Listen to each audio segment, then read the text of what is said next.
My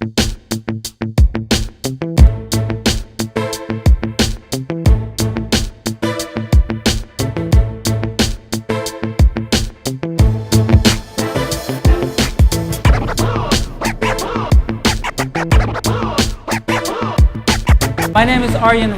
I write a music blog called arjanwrites.com. It's the very first artist talk.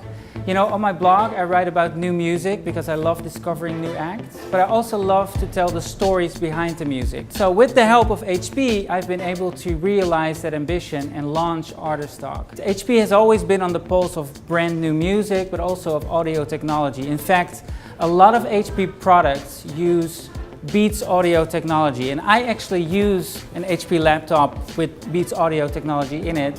And if you're like me, I listen to a lot of my music on my laptop first, you know, whether it's music that I stream or a YouTube video that I watch. So I really want the best sound. If you want to have great music from your computer, you should really check out the HP products. I'm going to introduce our special guest. He's an absolutely massive superstar overseas. And he's coming on strong in the US as well. Of course, you all know Written in the Stars. Till I'm Gone is the new single. There's another new single coming, so there's nothing stopping our next guest. So please join me in welcoming Tinie Tempah. Here he is. How are you, Tinie? Pleasure, man. How you doing, guys? Thanks for coming out. See where we're going to sit. Perfect. So talking about your music, I really want to sort of go to the beginnings. Okay. And where you grew up. Yeah. I believe you are from Southeast London. I am. You're the oldest of 4 children. Absolutely. Your father was a barber or had a barber shop. Had a barber shop. And you're from Nigerian descent. I am. So tell me a little bit more about growing up. He's basically said everything. Yeah, I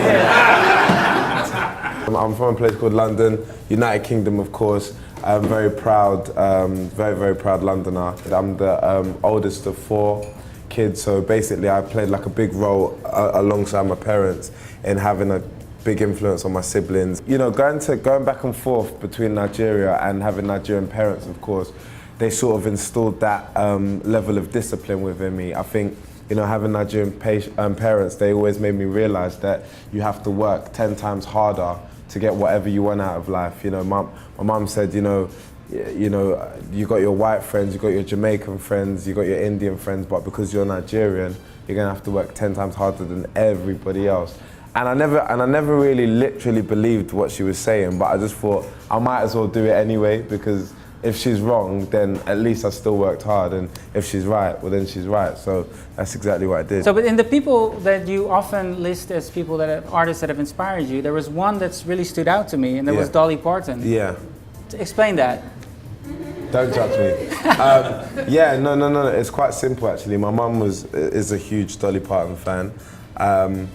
Yeah, she's always asking me for tickets to see Dolly Parton. Even now, I don't know why. But yeah, so basically, obviously, growing up, we used to listen to Dolly Parton and Kenny Rogers and a lot of like country western music. So at the age of 12, you just saw this. It was a grime group, right? Mm-hmm. And sort of, and that was the moment for you that you're like, I want to do this. Yeah. I want to make music. Yeah. And then you were really smart because you before you even signed a record deal, you started to build a scene around you. You created the mixtape, you had Wi-Fi, you all self-funded this. Yeah, to be fair, that was purely because of the scene that was around me. So when I was growing up, there still is this scene called grime. So I'm sure you guys will be aware of Dizzy Rascal and Wiley and Kano and, you know, people that sort of started making waves over here as well. But that was like a phenomenon. I was like, oh my God, there's these black kids, they're not privileged or well off, they're like me, and they just go on the radio. It's not even a legal radio station, it's pirate, it's an illegal. Basically a building as high as this, someone would just set up an antenna at the top, occupy the top floor, and that would be the radio station. So I was like, wow, these are my heroes. Like, you know, like Eminem is too far away from me. I don't even know what 8 Mile is. I'm gonna concentrate on Dizzy Rascal, who lives down the road, you know. So because of like seeing all of that and seeing a few people make it, a few people land record deals, go on to have mainstream success, it was almost like I was lucky enough to have a blueprint right in front of me of what I needed to do. So one of the things also is that with building this scene online, creating the mixtapes, I think it all came together to that moment at Wireless Festival in 2009. Yeah. You had no deal but you had a massive crowd. Yeah. By that point, the blog, which I started like 7 months prior to that, had over like about 1 million hits, so it was quite booming. So I merely put on my blog, opening up the second tent in the Wireless Festival, Hyde Park. If you're around, come down. And yeah, so I opened it up and it was packed. It was packed. I didn't even have any songs that anybody would have really known apart from Wifey, like you mentioned earlier, and Tears and stuff like that. So then what happened was the next artist to come on after me was an artist who had just been newly signed to a record label. So after I'd done my set, the second artist came on and everybody left, apart from her 2 A&Rs.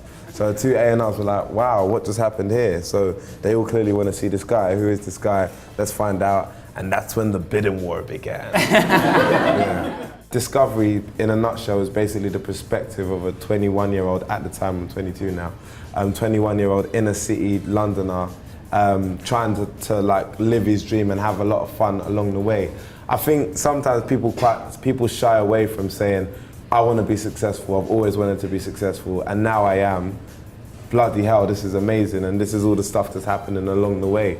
So that was what made Discovery so amazing. I started writing the album with basically no deal, no money, still lived in my mum's house, and halfway through the process, I made a song called Pass Out, which ended up becoming the biggest selling single in the UK of that year by any British male or female artist.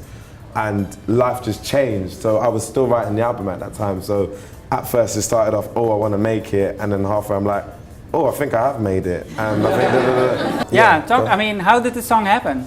Okay, so it was one of the first songs I made for my album Discovery, and basically I met Labyrinth, who's the producer, the genius behind the beat, and we went in, and at the time it was like the charts were very Lady Gaga dominated, Poker Face, and basically we just said, you know what, like the label probably wants us to make something of that style and nature, but let's not do that. Why don't we just do our own thing, see what happens, let's break the rules, let's change some of the tempos, let's change some of the styles of the music, and that was the end result of it. It wasn't even meant to be a single, it was just like, you know, like an underground thing, and then it just went shoo. What I love about you is that you make music for the playlist generation. Mm-hmm. You don't think in terms of genres, you think in terms of like shuffling music. Yeah. And whatever genre comes up is what you incorporate, because there's so many different styles on Discovery. Yeah. That is really what you wanted to do. Of course, I don't, to be fair, I don't really shy away from the fact that we're in a new age and a new generation. I think a lot of people try to like pull the wool over their eyes or kid themselves, like music hasn't changed or it hasn't evolved. A lot of the genres that I was influenced by, whether it was dance or a little bit of rock or indie influence or garage or drum and bass or hip hop, I thought, why don't we just put it all into it, and so at least there's something on there for everybody, and I think it worked actually, to be fair. I would love to give the opportunity to people here. We have people here from Billboard, we have bloggers here, we have lots of people here. So who has a question for Tinie? I've been collaborating with Usher quite a bit on some of his new stuff and some of my new stuff, which has been quite cool. I supported Usher like a while ago, and we just became really, really good friends. He's a great guy. I've been collaborating with Pharrell quite a bit. He's also amazing. I've been collaborating with The Script quite a bit. They're quite amazing too. Who do I want to collaborate with? Adele, like I told you before, but she's still, you know, quite iffy about it. Who else do I want to collaborate with? I really want to collaborate with Licky Lee. I think she's amazing. Yeah, that would be amazing. She's wonderful. There's a guy from the UK called Jamie Woon. If you've never heard about him, you should check it. See? Culture, I love it. Thank you for coming and being my first guest at the Arjan Writes Artist. Am I the first guest? Yes! Thank you. Did you have fun? Yeah, I did.